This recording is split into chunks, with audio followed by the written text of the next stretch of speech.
Assalamualaikum warahmatullahi wabarakatuh. Waalaikumsalam warahmatullahi wabarakatuh. Kembali lagi di TWO Talk with Osis. Kali ini bersama saya Sofi Suprawilda Fahriza sebagai moderator. Di kali ini kita akan membahas tentang tema puasa sehat, Ramadan kuat.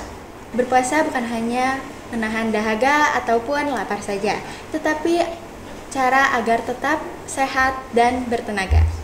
Kali ini saya sudah bersama Ibu Dr. Dini Mariani, Sarjana Keperawatan, Nurse Magister Keperawatan.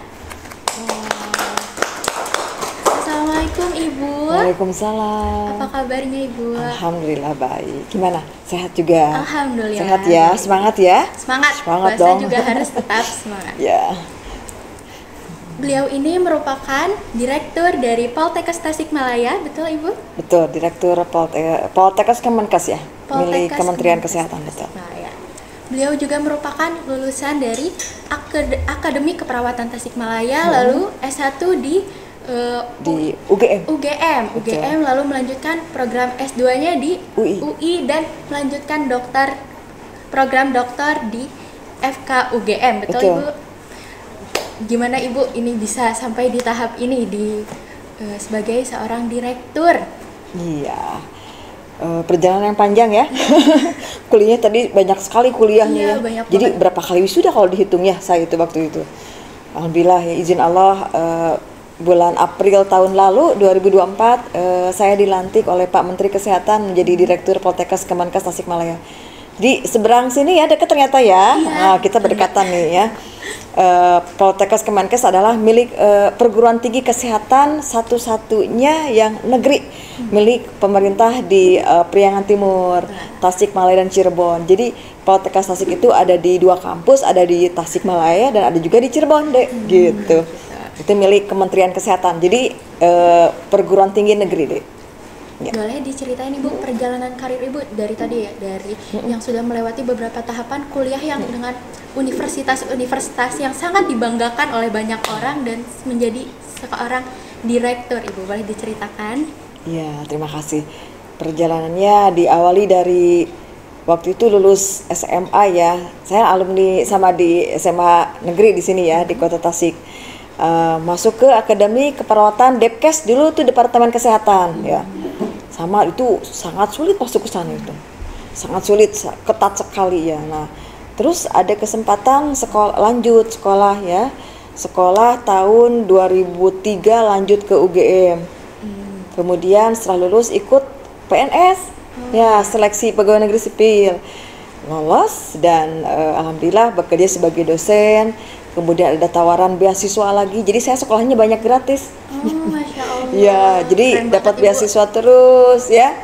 Dari S2 beasiswa, kemudian S3 juga beasiswa. Kemarin terakhir di UGM program doktor di FK UGM. Ya. Keren banget, kasih tepuk tangannya teman-teman buat Ibu Dokter Makasih. Dini. Ini saya manggilnya Ibu, Dokter atau apa ini? Ibu boleh, Ibu ibu aja. Ramadan bulan penuh berkah. Ramadan juga punya makna tersendiri bagi setiap orangnya. Menurut Ibu, Ramadan, apa sih makna Ramadan? Menurut Ibu tersendiri sebagai seorang ahli dalam bidang kesehatan. Oke. Sebetulnya kalau Ramadan itu ya, kalau dilihat dari kalau agama jelas ya, kita sebulan penuh kita menjalankan wajib ya, ibadah wajib bagi muslim. Cuma kalau dilihat dari sisi lain, terutama saya pribadi, ketika bulan Ramadan adalah bagi saya pribadi adalah bulan pembelajaran, bulan saya belajar. Jadi nanti dengan belajar akan menghasilkan sebagai fondasi yang kuat untuk kedepannya. Jadi ada pembiasaan belajar segalanya. Belajar pengelolaan emosi, belajar hidup sehat, ya, belajar mengatur tadi pola tidur bagaimana, belajar bagaimana kita bersosialisasi. Sekaranglah saatnya, sehingga kedepannya hasil dari perkuliahan, pembelajaran, pendidikan selama sebulan penuh ini akan dipakai atau menjadi fondasi bulan-bulan berikutnya gitu. Yeah. Jadi makna Ramadan buat saya adalah bulan bagi saya untuk belajar. Pelatihan ya Ibu, seperti Betul, berlatih pelatihan. untuk tahun-tahun untuk Betul, bulan-bulan ke depan. sebagai fondasi ya tentunya ya. Lalu apa saja prinsip utama, kan kita Ramadan puasa, apa saja prinsip utama menjaga kesehatan selama berpuasa? Betul ya, ini terutama nih untuk adik-adik yang remaja sekarang ya, yang aktivitasnya luar biasa ya. Dari pagi, pagi, sore, belum kegiatan OSIS seperti adik-adik ini ya, Masya Allah keren banget nih yang OSISnya aktif nih.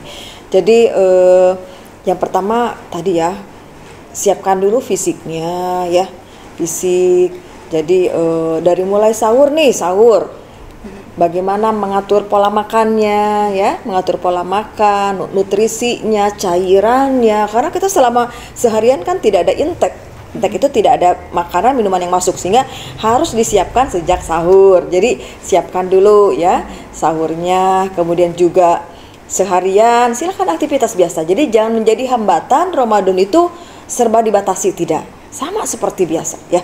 Cuma mungkin dibatasi dalam aktivitas fisik. Ya, aktivitas fisik yang menggunakan banyak energi, yang bisa menyebabkan banyak kehilangan cairan, kita minimalisir. Gitu ya. Jadi dari mulai sahur, pengelolaan aktivitas, kalau ibadah mah udah jelas ya. Nah, kemudian pengelolaan emosi ya. Nah, itu sangat ini sekali ya.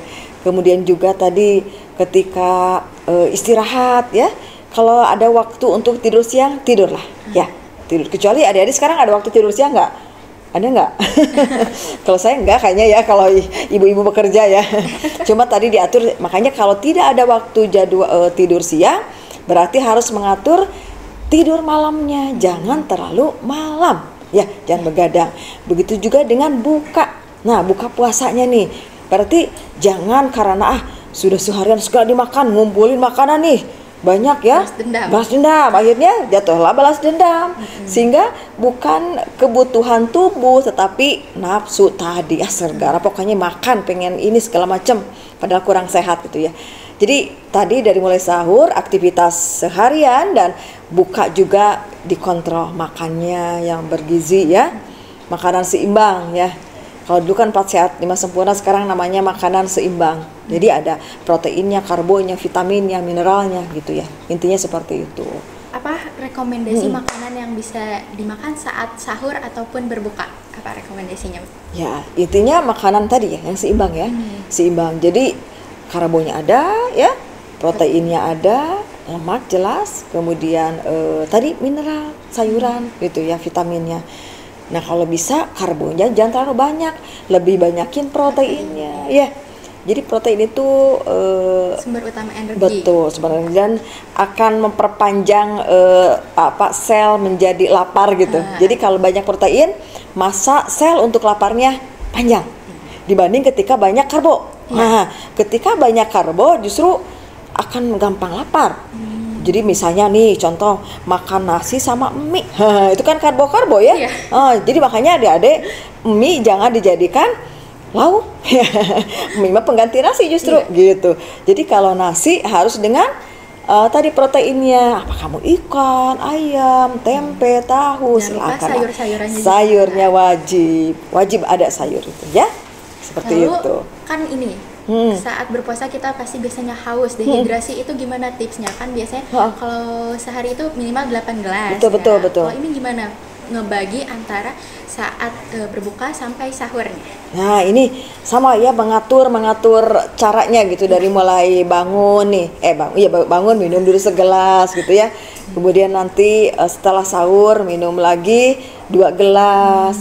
Kemudian nanti pas berbuka, jadi diatur saja. Diatur, intinya itu kebutuhan harian tubuh ya. Jadi tidak usah dipatok sahur harus 4 gelas, buka 4 gelas enggak, karena kan kapasitas perut berbeda. Ketika perut kosong, ketika sama sudah ada makanan.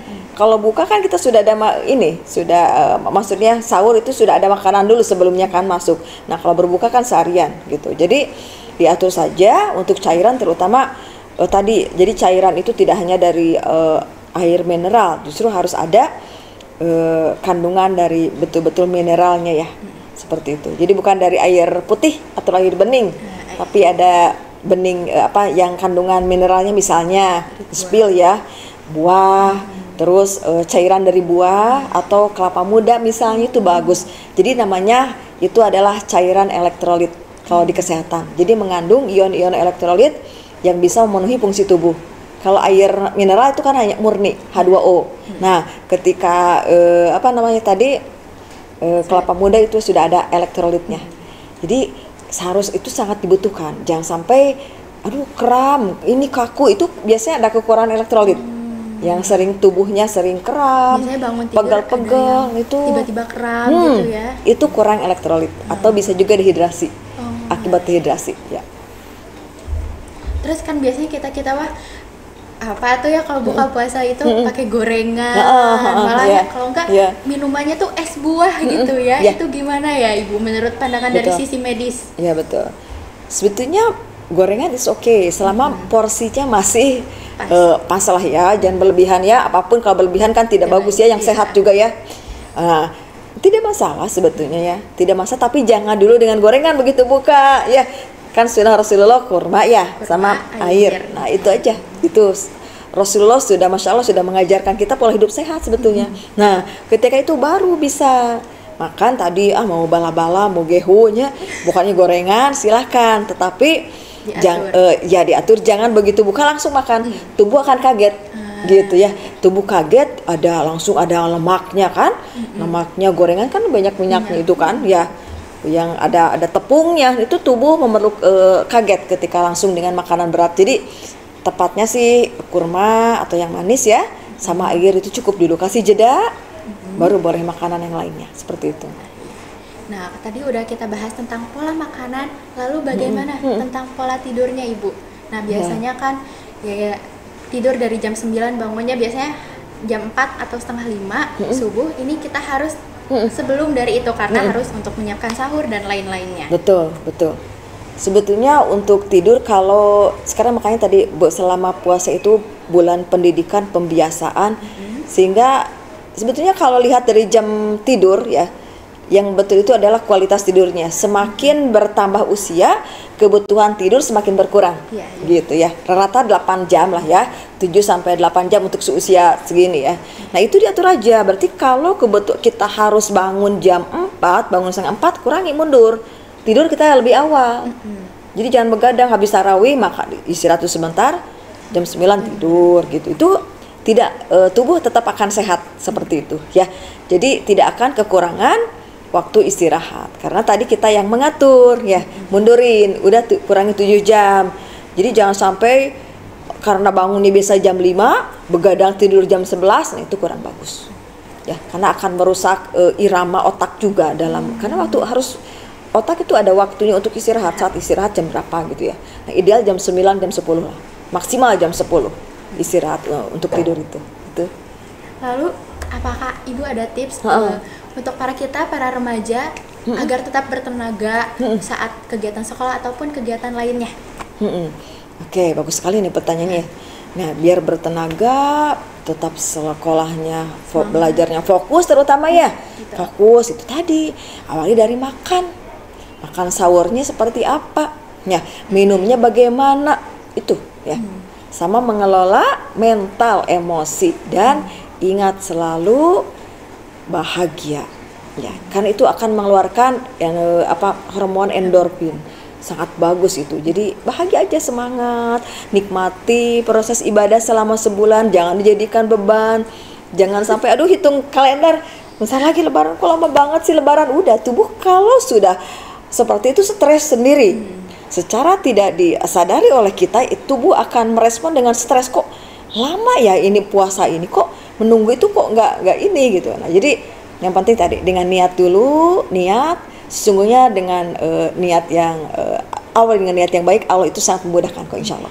Allah akan memberi kemudahan, tentunya tadi dibarengi dengan tadi gaya hidup yang sehat, seperti itu. Ya, apalagi adik-adik nih aktivitasnya kan luar biasa di sekolah ya.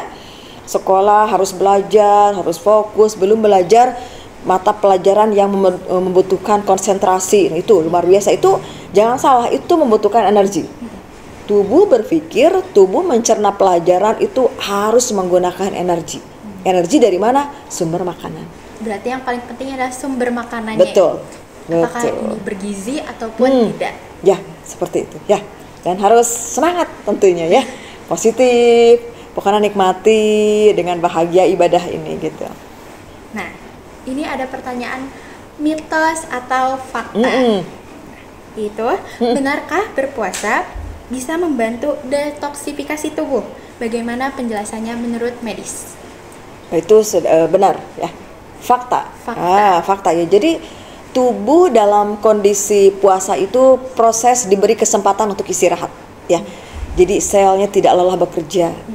Sel tidak harusnya ini memutus proses glikolisis ya, memecah lemak, itu diistirahatkan dulu. Dan kesempatan detox ya.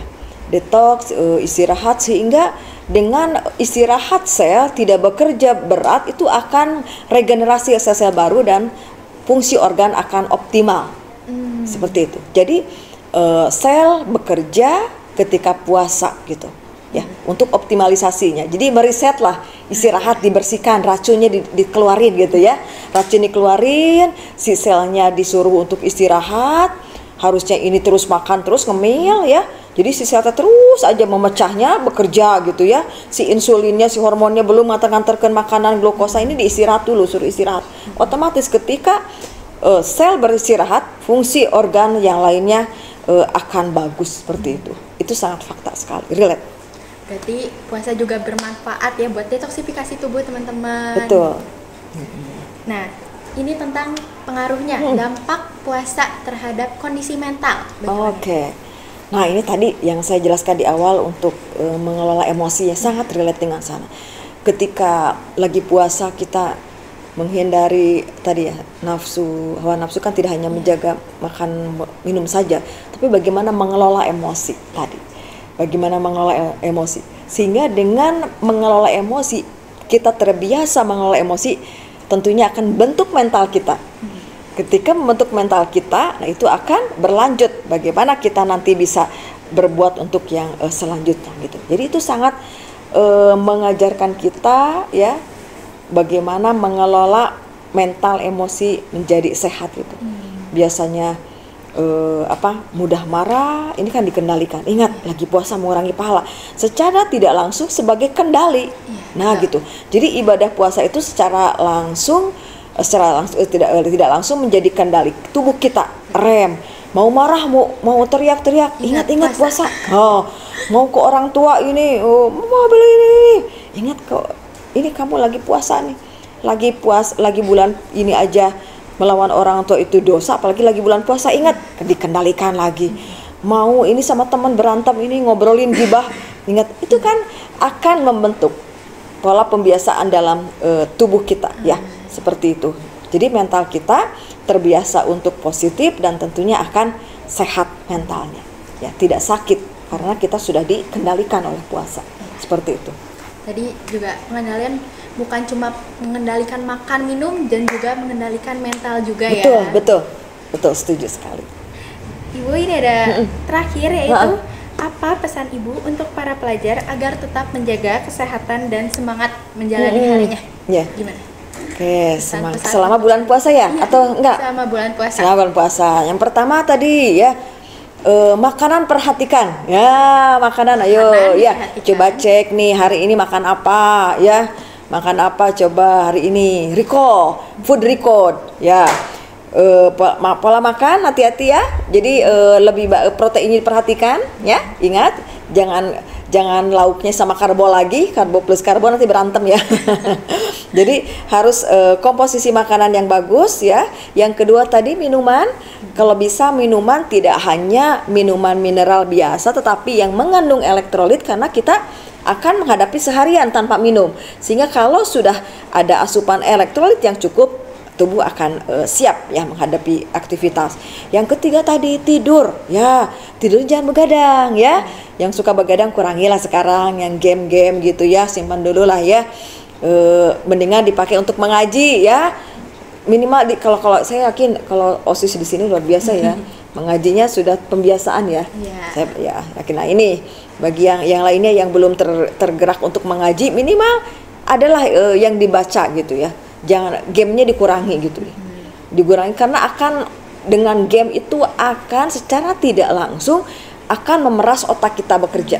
Sedangkan dalam puasa itu ada fase kelelahan ya, sehingga kurangilah kurangi hal-hal yang kurang penting. Bukan berarti tidak penting game itu, ada saatnya juga untuk refreshing ya. Tapi kondisi sekarang fokuskan dulu, prioritaskan untuk hal-hal yang sifatnya positif. Misalnya untuk belajar lah gitu ya.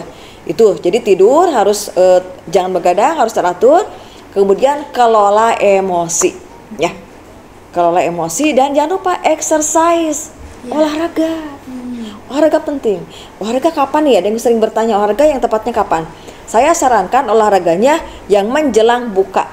Jadi ketika olahraga menjelang buka, tubuh mulai kehilangan elektrolit, akan segera terpenuhi dengan ketika berbuka gitu. Nah kalau pagi-pagi boleh nggak olahraga? Silahkan, tapi yang sifatnya jangan berat, ringan lah, jalan aja sedikit lah, jalan ya, jangan yang berat aktivitasnya. Nah kalau yang itu menjelang buka puasa untuk aktivitas yang lumayan berat ya, biasa yang suka lari atau aerobik atau zumba, yang lainnya basket, sore lah ya, jangan siang-siangnya nanti lupa minum jusnya, haus jadi minum jus gitu ya. Jadi nantilah menjelang buka saya sarankan seperti itu saja barangkali tipsnya. Jadi insya Allah kalau mengikuti pola seperti itu, apalagi dengan tadi sekali lagi dengan bahagia menikmati ibadah puasa kali ini, insya Allah aktivitas tidak menjadi halangan. Saya yakin semua siap lah, nggak ada menjadi saya lagi puasa nggak mau ini, nggak ya. Alhamdulillah dengan usia saya sekarang juga masih tetap semangat walaupun kerja full ya. Sampai mau menjelang maghrib baru mau pulang ke rumah, tetap kok ini sehat karena tadi niatkan puasanya untuk ibadah, makan yang bagus, istirahat yang cukup. Kalau saya gitu, istirahat harus cukup gitu. Jangan lupa olahraganya juga. Jelas olahraga harus. Olahraga yang baik kira-kira apa yang direkomendasikan oleh Ibu? Oke. Olahraga sebetulnya semuanya baik ya. Yang tidak baik yang tidak olahraga. Semua olahraga baik ya. Jadi tetapi kalau lagi bulan puasa yang ringan-ringan aja deh ya dulu ya. Kalau basket boleh, tapi jangan terlalu over ya. Jadi harusnya berapa game ini kurangi lah gitu. Karena kasihan tubuh juga. Takutnya tadi kurang elektrolit bahaya ya. Bahaya kalau kurang elektrolit, apalagi kurang sangat ekstrim kurangnya bisa kena organ misalnya kurang kalium, hipokalemi bisa kena jantung gitu ya. Jadi hati-hati juga tuh, jangan dianggap sepele kekurangan cairan elektrolit seperti itu ya. Jadi olahraga usahakan yang ringan sesuai kemampuan kita. Kalaupun yang durasinya diatur saja ya, diatur sesuai kemampuan. Kalau sudah lelah istirahat, jangan memaksakan ya, seperti itu. Ini ada juga pertanyaan, biasanya kan asam lambung, dengan penyakit asam lambung saat berpuasa itu bagaimana ya? Nah ini betul, bagus sekali nih. Asam lambung justru ini survei ya, dan beberapa teori juga. Dengan puasa, orang yang menderita, kalau bahasa awamnya mah ya, kalau di medisnya gastritis, ada gastritis, ada GERD. Nah kalau GERD sudah ke atas ya, gastritis di lambung. Jadi ada luka di lambungnya, sehingga lambung kan masih kan HCl itu bisa mengiritasi, sakit nih. Biasanya kan ada sakit ya, ada sakit lambung gitu. Itu adalah sesungguhnya kerja HCl ya. Makanya dengan puasa tadi diistirahatkan, sehingga si lambung biasa mencerna ini ya, ini istirahat gitu. Jadi insya Allah itu banyak yang terapi yang alami ya, islami juga banyak yang berangsur sembuh gitu ya. Walaupun mungkin di awal perlu dulu obat, ketika sahur minum obat golongan tertentu untuk mengurangi gas misalnya ya. Saya sebutkan merek golongan obat antacid misalnya, itu bisa mengurangi gas, atau yang obat yang lainnya ya, itu seperti itu. Berarti penyakit lambung ini, asam lambung, bukan berarti menjadi penghalang ya untuk teman-teman berpuasa ya? Bukan, justru akan sehat insya Allah ya. Mungkin segitu ya bincang-bincang kita kali ini. Terima kasih banyak Ibu atas informasi dan ilmu-ilmunya yang sangat bermanfaat. Semoga ini juga bisa menjadi informasi buat kalian dan juga bisa diterapkan untuk teman-teman sekalian. Terima kasih banyak ya Ibu. Sama-sama, sukses ya. Iya, sukses generasi yang hebat ini ya. Kalau mutakin keren ya.